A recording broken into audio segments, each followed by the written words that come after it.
Hey guys, it's Owen from Mojang here, and this is the first in a series of videos that we are creating about Scrolls, which is Mojang's second game. So, I'm joined today by two of the development team. They are... Hello, I'm Mons. Hello, I'm Henrik. So, Mons and Henrik are two of the guys currently making Scrolls. So, I thought today we would just go through some of the features of Scrolls. So, once you've gone past that intro screen, the first option you've got is to enter the arena. So, what's the arena about, Henrik?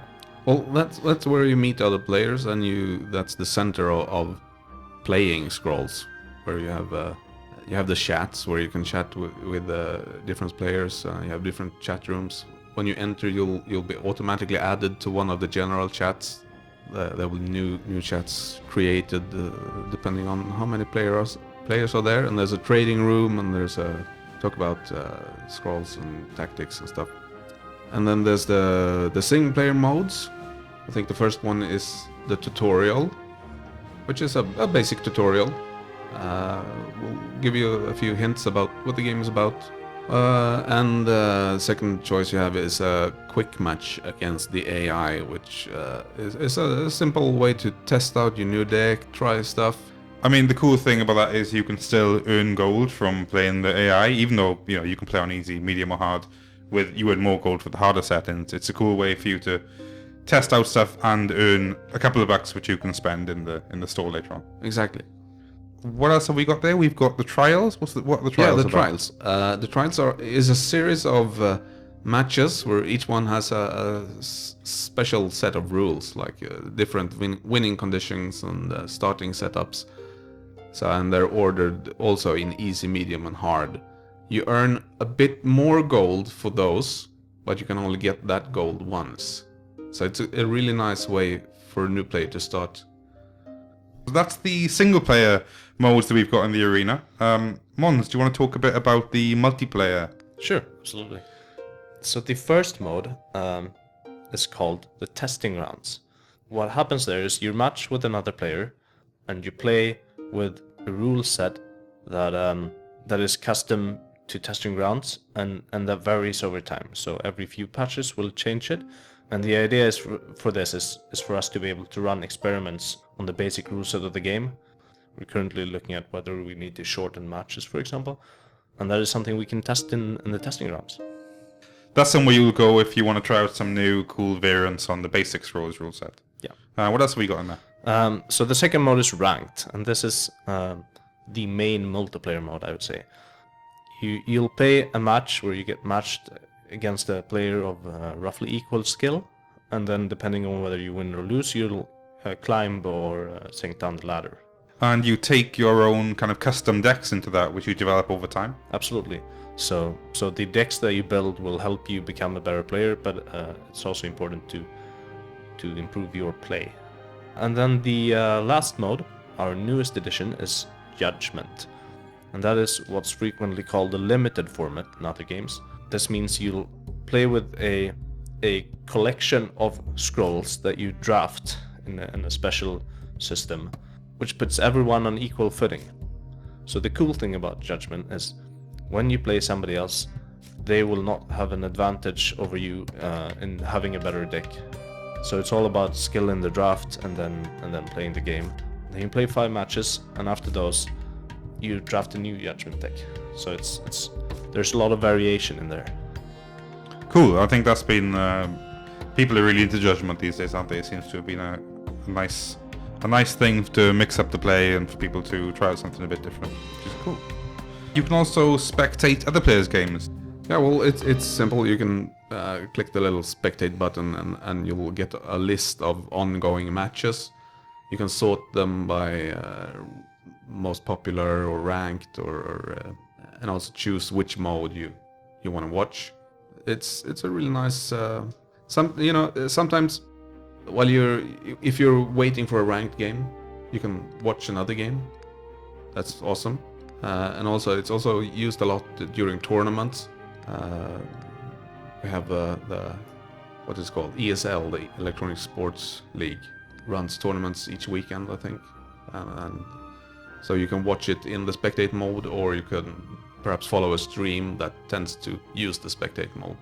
Yeah, super cool. It's a nice way to watch. You can order it by the ranking of players, so you can jump in there and see, well, this is the best player playing Scrolls right now, and I can jump in and watch his plays and kind of look at his deck and his strategies, which is a nice way to learn. So there's plenty of different ways you can kind of learn Scrolls and kind of enjoy it there. That's the arena. So nice. The next tab along, we've got the deck builder tab. So what's the deal with the deck builder?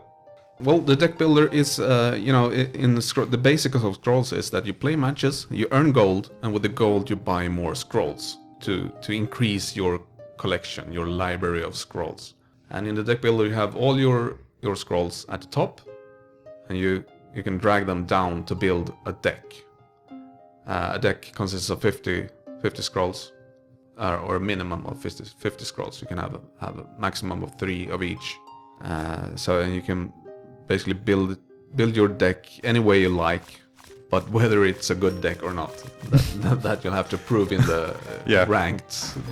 I think there's matches. Yeah, exactly. I mean, there's quite a lot of subtlety to making a good deck, but I think over time we've added some cool new kind of graphs and stuff to help players take a look at their deck and kind of see what might be required or lacking. There's different kinds of units and stuff which you can use in your deck.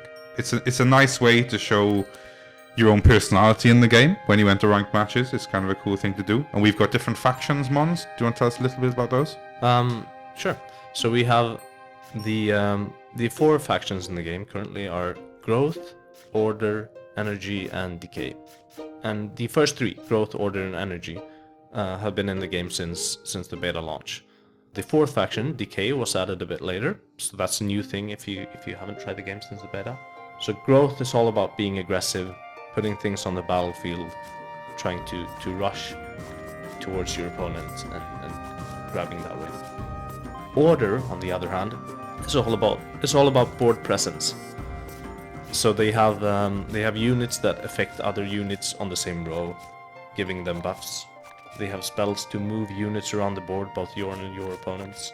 I think that's kind of my favorite faction. I like the idea of setting up a kind of regiment of troops that kind of buff each other in a super cool way, in like a badass formation. It kind of feels nice to have that. Alright, the 3rd faction is Energy. They're all about controlling the board with direct damage spells, so taking out your opponent's units, and then adding heavy hitters on the board. That'll do major significant damage when on the board. A new thing in Energy is the theme of resource manipulation. So Energy is also excellent at gaining temporary resources and then spending them for devastating effect. And the 4th faction? The 4th faction is Decay. They're all about death. They have a lot of effects that trigger when your units die or when your opponent units die. And also a lot of synergy along that. So you could have a unit that draws you scroll when it dies, and then that could be stood next to another unit that grows when a unit adjacent to it dies. Nice, although slightly morbid, but it's all good. And you can't have fantasy without necromancy. Yeah, that's cool. That's undead. Another cool thing to mention with the deck builder is that you can actually mix these factions together. So it's not a case of, I have to run an order deck or I have to run a growth deck. You can actually have, as many different factions as you want in your deck, and you can kind of synergize the different skills together to make some really interesting combos. So the opportunity for making a custom deck is massive. I mean, it's really cool, kind of developing a library and then seeing how you can kind of mash these combos together and make some cool things. So let's move on to the next tab that we've got in the menus, which is the crafting tab. What's the deal with crafting, Henrik? Yeah, well, you see what happens when you play a lot of scrolls, that you get a lot of scrolls, and since in a single deck you can't use more than 3, you get a surplus. Yeah. So we just added the crafting so that you have a way of spending those scrolls to make the ones you use look a little bit more pretty. You kind of melt these 3 scrolls into 1 scroll. Yeah, exactly. So basically you take 3 scrolls, you mash them together, and then you get a shinier scroll. at the first upgrade level, that scroll tracks stats. So it shows you how many kills you have with a specific unit, for example. The second tier is a really shiny one, lots of graphical effects. Nice. I mean, it is a cool way to personalize your deck. I mean, over time, you know, it is quite tricky to end up with lots of level 2 scrolls. And the changes are kind of cosmetic. I mean, the stats thing is cool, but then they're cosmetic tweaks. So it doesn't make your deck more powerful necessarily, but it just adds a bit of flair, a bit of personality. Yeah. The next thing is the store. What would I possibly be buying in the store, Mons? What kind of stuff is on sale there? Cheese. So it is not entirely unlikely that you buy scrolls. I see. So the major part of the store, the thing that you'll really want to be getting, are either random scrolls or scroll packs. These can only be bought using in-game gold. So there's no way to spend additional money on the game to buy random scrolls like this. Then there's something we call the Just For You section. And the Just For You section shows you 6 random scrolls, 2 of each rarity, that have a slightly higher chance of being something missing from your collection. So a great way to get those scrolls that you don't currently have. They can be both bought using gold and our secondary currency, which is called shards. And the thing about the Just For You section, these scrolls are face up, so you know what you're getting. Exactly. Which is super cool. But they only refresh every 3 days. So you Gotcha. can't buy too many of them. I think we should mention that everything in the game can be bought using in-game gold. There is absolutely no reason to ever buy shards. But for those players who want to, shards is a secondary currency that can help you buy these Just For You scrolls and the pre-constructed decks that I'll come to in a second, and the avatars, cosmetic items. But they're in no way necessary to play the game. So the pre-constructed decks, they're decks that contain a fixed set of scrolls and a certain rarity distribution. They're a good way to quickly bolster your collection without having to buy loads and loads of random scrolls. So with the pre-constructed decks, you basically get a guaranteed selection of scrolls, which you can then use to make new decks out of. You can pull cards out of, pull some scrolls out of them, and then use them in your own custom decks, which is very cool.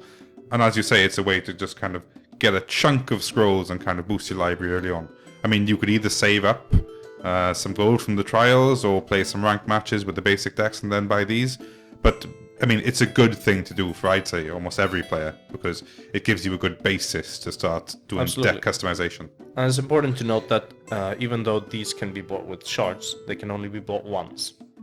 Okay, so in the store you've also got, aside from the scrolls and the different ways you can buy them, you've also got the avatars, which are kind of, the avatar is the way you present your actual character in-game. Henrik, what's your favorite avatar? My favorite avatar, I think it's the dude with a really weird leather helmet with huge mammoth tusks. Nice. It's awkward and weird, but I like him. Also, I love all the female avatars that Poi did. Yeah, when Poi joined the team, she was like, "Where are the female avatars?" and kind of just created them and added them to the game, which is super cool.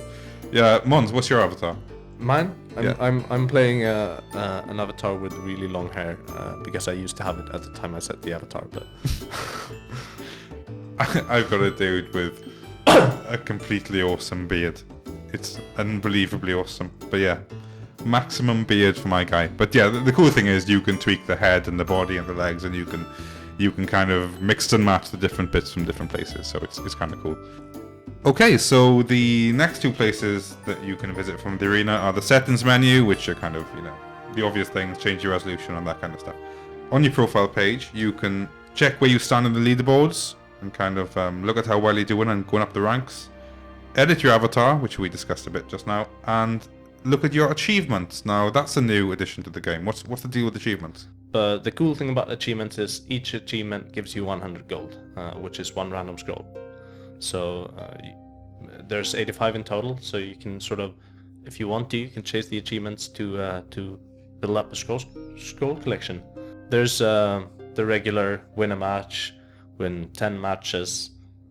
There's achievements for being nice to others in the chat, nice and friendly. Oh, that's nice. That's nice. Or achievements for having enough bunnies. That's awesome. I mean, yeah. Who wouldn't want an achievement related to bunnies? That's rad.